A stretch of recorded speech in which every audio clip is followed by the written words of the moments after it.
Paso número 1. Superar el malentendido y la transferencia. Se debe tener en cuenta que la característica de los procesos comunicativos de Movice, como las entrevistas y grupos de discusión, se piensa como complementarios y operativos. La Secretaría Técnica Nacional está encargada de la transmisión de la información a los comités de impulsos y operativos a las regiones para operar, convocar y organizar, es decir, que recae toda la responsabilidad en la Secretaría como un eje articulador entre las regiones y Movice. Esto denota una comunicación vertical. Para poder superar el malentendido comunicacional se debe tener en cuenta los siguientes puntos. Primero, la comunicación bidireccional como una herramienta para el proceso de cambio. El uso de los medios de comunicación tradicionales y las TICs, como las redes sociales y el Internet, son una nueva herramienta para potencializar el diálogo, la igualdad y el respeto por las diferentes opiniones. Según Victor Marie Sainz, el nuevo entorno tecnológico mundial es la oportunidad de impulsar la construcción de redes, expandir vínculos y generar nuevos conocimientos. Perspectiva participativa y transformativa desde la comunicación. Son prácticas que persiguen la transformación social a través de la acción colectiva mediática y social, como la petición masiva, es decir, que construyen un tejido social en la búsqueda del desarrollo humano y social, que forjen nuevas ciudadanías con la capacidad de decisión sobre el público. Para finalizar, el aspecto más importante es la construcción y reconstrucción de la memoria y el territorio a partir de la democratización de la comunicación. Tercer y último punto, la perspectiva y creación de sentido. Es donde se priorizan los procesos donde se tienen en cuenta los mundos simbólicos de los actores, que son las víctimas por crímenes del Estado, como las interacciones y relaciones que se han construido desde su subjetividad y procesos de significación, que es el producto de la interpretación de signos y símbolos creados por la cultura.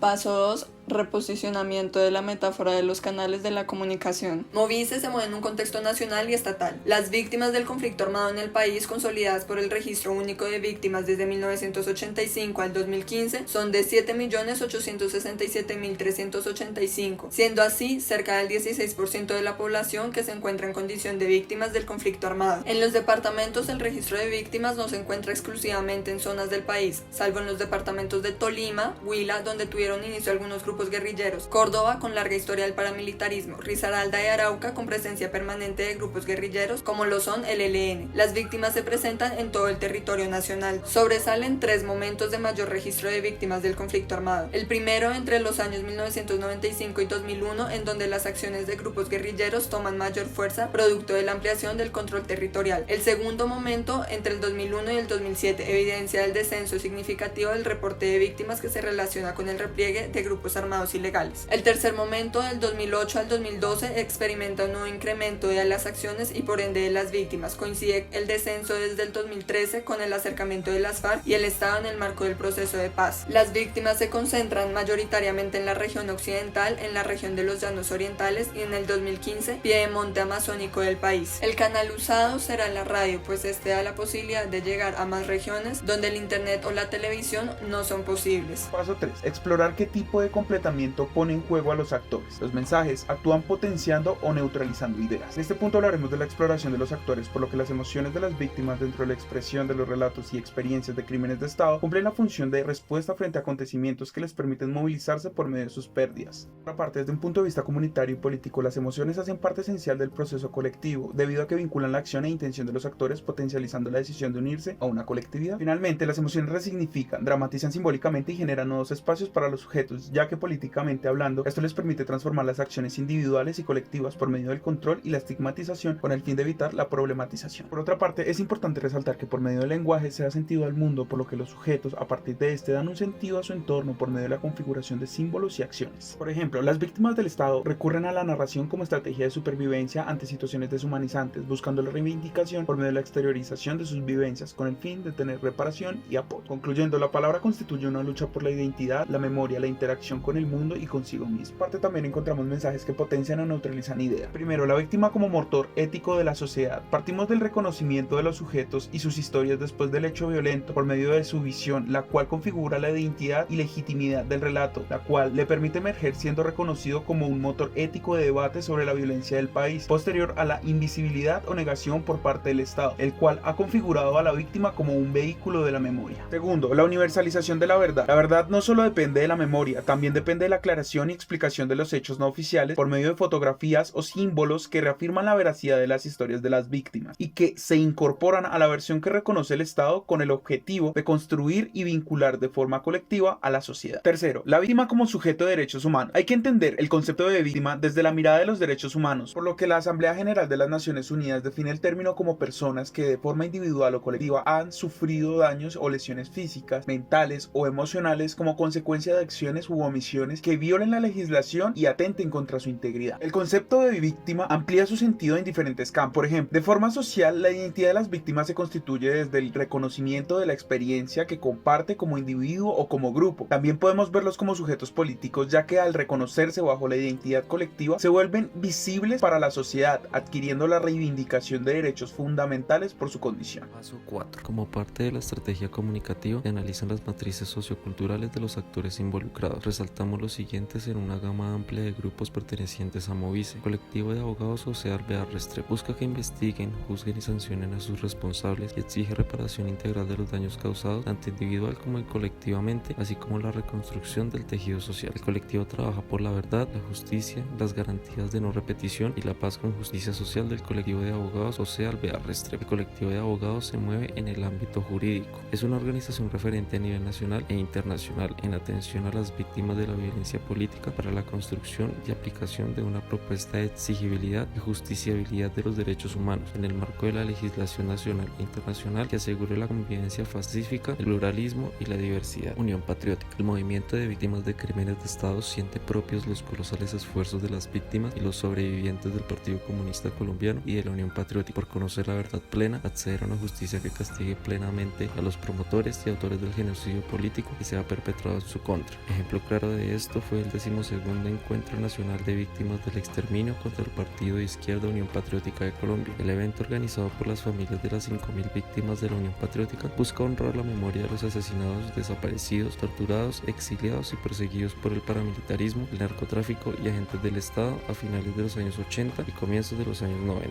El equipo multidisciplinario estaría conformado por el Comité de Impulso, que realiza un balance y una proyección de acción en cada capítulo regional en la lucha contra la impunidad enmarcada en un plan quinquenal de Movice, donde se asignan tareas concretas a desarrollar durante el año. El equipo técnico es el encargado de hacer seguimiento de estas acciones. También está el Comité Operativo, donde se encuentran las organizaciones encargadas en la administración económica de Movice y otras designadas por el Comité de Impulso para seguir la ejecución presupuestal de los proyectos. Están las 4 estrategias de lucha contra la impunidad, que son dinamizadas por el trabajo colectivo y coordinado por las organizaciones que pertenecen a Movice, donde cada una de estas estrategias diseña un plan de trabajo y se reúne de acuerdo a las necesidades. Las vocerías está conformado por personas que son delegadas por la estrategia de lucha contra la impunidad. Su principal función es representar el movimiento ante las instituciones del Estado, organizaciones sociales, la comunidad internacional, medios de comunicación y plataformas organizativas. La mesa de protección está encargada de tramitar y hacer un seguimiento de los hechos que ponen en riesgo la vida o la integridad y libertad de los integrantes de Movice a nivel nacional. Asimismo, es el espacio que se definen las medidas inmediatas y urgentes a tomar casos de riesgo. El equipo técnico nacional está conformado por auxiliares, voluntarios y profesionales que están encargados de ejecutar acciones de apoyo técnico que garantizan las actividades adelantadas de Movice. Las áreas de trabajo son la formación de protección, la comunicación y prensa, Secretaría Técnica Nacional y proyectos. El equipo psicosocial está dirigido por la Corporación ABRE, que hace un acompañamiento psicosocial y una atención de salud mental a las víctimas de crímenes de Estado. Ayuda a promover acciones dirigidas a la prevención y protección y recuperación de las víctimas por tortura. La Comisión Ética está encargada de acompañar las prácticas de la víctima en la reafirmación de sus derechos, como la memoria, la verdad, la justicia y la reparación integral. Reconocer intereses y necesidades. Paso 6. Las víctimas en Movice son muy generales. Están las madres de Soacha, los campesinos a los que se les ha arrebatado sus tierras, líderes asesinados y sus familias, entre muchas otras. Sin embargo, si ponemos en una balanza las necesidades de cada víctima, va cambiando de un lado a otro, ya que cada necesidad es diferente y unas pesan más que otras. Claramente no son las materiales. Las víctimas de extracción de tierras tienen necesidades materiales implícitas y muy descriptivas, como casas, fincas, granjas, camiones y carros, ya que estos objetos pues son los principales recursos que tienen ellos para poder sobrevivir, porque sin cultivos no hay que cosechar, sin animales para ganadería, sin transporte para, valga la redundancia, transportar los víveres y sin una casa donde poder habitar es difícil para ellos ganarse la vida. Ahora, Si pasamos a las víctimas cuyas necesidades no van del todo a objetos materiales, encontramos a las familias de los líderes asesinados y las madres de Soacha, por lo que el Estado les arrebató fue una vía que no se devuelve con objetos materiales. Entonces en este punto se quiere tener la posibilidad de transformar las necesidades de todos, teniendo en cuenta que hay necesidades más especiales y específicas. En los intereses podemos decir que las víctimas solamente tienen interés en tres aspectos: la justicia, la verdad y el no olvido, aspectos intangibles que logran tocar cada fibra del ser de la persona que escuche la historia detrás del por qué se piden estos intereses. Cuando oímos a las madres de Soacha, que son las principales víctimas de este movimiento, llegamos a sentir empatía por cada una de ellas y por su historia. Reclamar justicia se vuelve casi imposible de conseguir, ya que los victimarios pues son el Estado. Aquí es cuando entra el interés de la verdad, porque lograr sacar la verdad de algún lado, lograr tener las oportunidades de oír a los implicados teniendo en mente si creerles o no, porque la verdad es muy subjetiva, pueden estar diciendo o no la verdad. Esto hace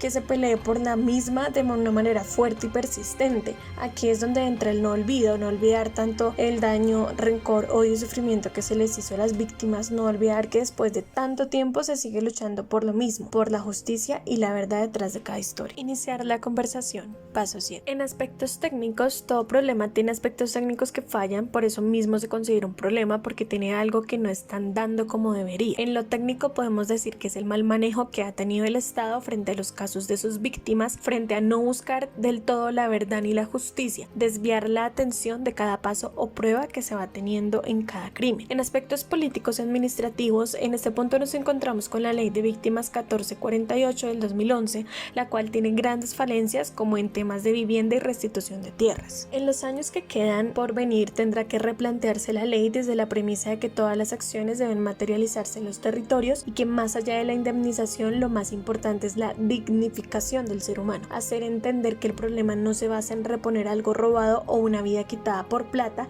o cosas materiales. En aspectos económicos, las pérdidas económicas que le han generado a todos los campesinos por la pérdida de sus terrenos, el dinero ilícito que ha entrado al Estado de parte de manos sucias y negocios sucios de otras entidades. Asimismo podemos ver la corrupción del lado gubernamental de cada departamento político del país, fuerzas armadas y la guerrilla. En aspectos socioculturales, a las víctimas no se les da la visibilidad necesaria que necesitan para poder llegar a tener algún tipo de verdad y justicia. Las víctimas para el Estado pasan desapercibidas, no se les mira, se les recrimina y su palabra no tiene validez. Se necesita más apoyo y más voces para que se haga escuchar a todas las víctimas del Estado. Canción Movice, ¿quién los mató? Esta canción relata algunos sucesos ligados a la muerte de 5 jóvenes afrodescendientes del barrio Llano Verde en la ciudad de Cali. La canción hace alusión a una nueva masacre y cómo un sector de la población es brutalmente agredido por su raza. La canción se encarga, en cierta forma, de relatar el nivel de desigualdad social y cómo las problemáticas del lugar afectan a las comunidades residentes, haciendo también un llamado de atención a los problemas del orden público y a la falta de gestión por parte de los entes reguladores del Estado. ¿Por qué es importante la canción? ¿Qué significó? El lanzamiento del video se realizó con una movilización pacífica un mes después que el mundo conociera la noticia que evidenció la profunda problemática social que tiene la comunidad de Llano Verde, que como muchas otras regiones del país ha acogido a poblaciones desplazadas por la violencia. La canción es un homenaje y una voz de aliento para la familia de los 5 adolescentes asesinados en Llano Verde. Los cantantes Nidia Góngora, Alexis Play, Hendrix y Junior Jane, a través de los ritmos urbanos y el Pacífico, invitan a levantar la voz y no callar las injusticias por todas las víctimas del conflicto armado. La canción ha tenido tanto impacto social que se ha convertido en un himno en Llano Verde. Tras la masacre, el tema musical se ha vuelto un grito de justicia que busca la reivindicación y la memoria de la sociedad. Por otra parte, varias de las madres de los jóvenes fallecidos se han unido en grandes grupos que han permitido evidenciar el sufrimiento y el dolor de su pérdida, lo cual socialmente ha simbolizado una de las escenas más impactantes para todo el sector. La canción amplía su contexto haciendo alusión a la masacre de Samaniego, Nariño, en la cual 8 jóvenes son asesinados